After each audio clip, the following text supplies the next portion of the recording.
So we're down here today in Leeds at one of Jeff the Roofing Outlaws sites. Jeff and I have connected on social media after a bit of banter around these things and this thing. Jeff's got a bit of a campaign running at the minute, trying to protect roofers, them working outdoors, scaffolders, all you lads exposed to the sun all the time, around where sort of site managers, project managers, tier ones, construction companies are enforcing these things when they're not needed. Over to you, mate. Okay, so we're here wearing this stupid bowler hat there. No sun protection on the ears, limited sun protection on the nose, nothing on the rear. If you take your hard hat off and wear your hat, you're going to get fired, guys, because you're not wearing the correct PPE. Now, I've actually managed to source this helmet from America, OSHA approved. And I'm not suggesting that we all rock around in a 10-gallon hat, but it's a piece of plastic. It can be moulded to produce a fit-for-purpose safety protection from the sun. We're not having to have our noses removed and our ears cut off. Skin cancer's a real thing there, guys. So something needs to happen here. What do you reckon, Paul? Yeah, it's a great topic, I think, and one I could talk about for hours. And the main problem here is project managers or managers that are working for tier ones, for these construction companies, misinterpreting what the law says. Now, all the law wants you to do is carry out a risk assessment and then put protection control measures in place to protect you from the risk.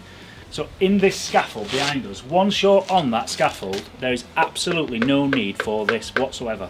It does nothing. There is no longer a hazard overhead.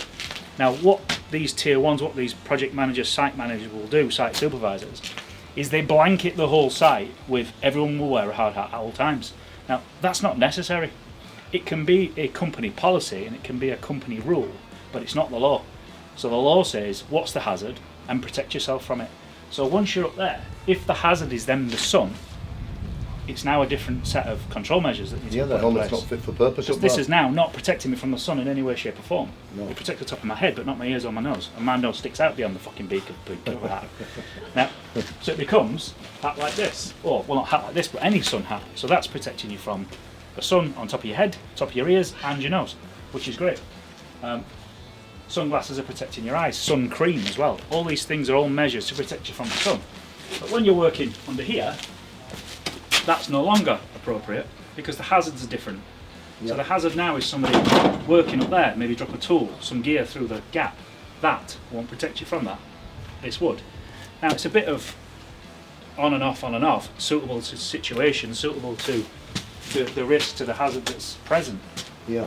And not a lot of people appreciate that, understand that, and they just go for the blanket simple, you will wear a hard hat at all times, and it's fucking bollocks. Yeah.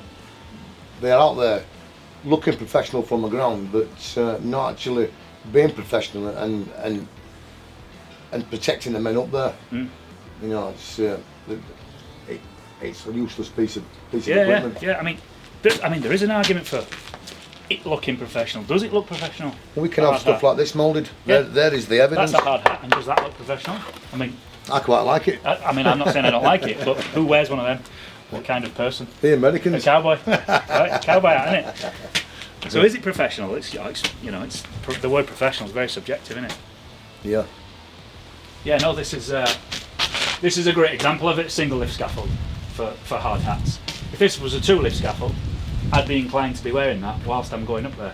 While I was stood here, I'd probably wear one, yeah. Yeah, I wouldn't want to put my head there, I don't want to hit the top of these clips. But this boot scaffold's been set at a good height. You know, they're above, for me anyway, not for stretch, but above here. I'm not going to hit my head on that. It bangs it on pretty much everything. Yeah. And the other thing is, always remembering that PPE, which is what this is always a last resort. So we can do without this if we remove the hazard altogether. Yeah. So while there's no people up there, or no equipment up there, there's now no hazard up there, and therefore I can't be hitting the head anyway. Yeah. So it's now not needed. The danger becomes when you wear this all the time, is it becomes uniform. Yeah. And when that becomes your uniform, you stop seeing the hazard because you think you're always protected, and that's not the case. Yeah. These things rubbish, mate. serve Rubbish. a purpose, but not when you're up there Because I'm not being funny, the only hazard up there is bird shit. And the last time I checked, bird shit's not made from concrete. The multi-million-pound companies out there need to get their head out of their arse and invent something that is fit for purpose for the guys up there. If they insist they're going to wear a helmet on the roof, at least make it useful. Yeah. And again, that's somebody telling you to wear that on a roof when there's no overhead hazard present. There's lots to think about. It's just not a one thing fits all solution for a construction site. No. It's just not.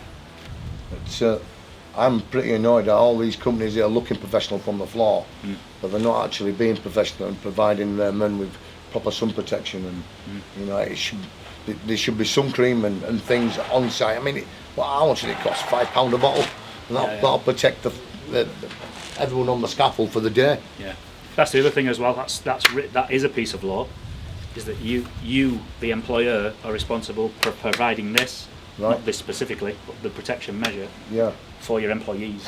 Okay. So if your employees request sun cream and it's sunny, the employer is responsible for providing that. So you heard it there, guys. Ask for sun cream. That's it. Get the gaffer to pay for it. It is the law. 100%.